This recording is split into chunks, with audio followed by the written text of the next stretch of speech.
सेवा करती ऋषि मैंने सावित्री सेवा देखी कल्याण करती सावित्री स्वप्न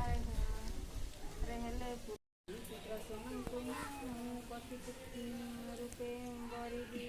यह भावी गृह को समस्त चलीगले सावित्री माता सकल विषय कहले जानी से कथा जप राजा विश्वाधारं गगन असुरं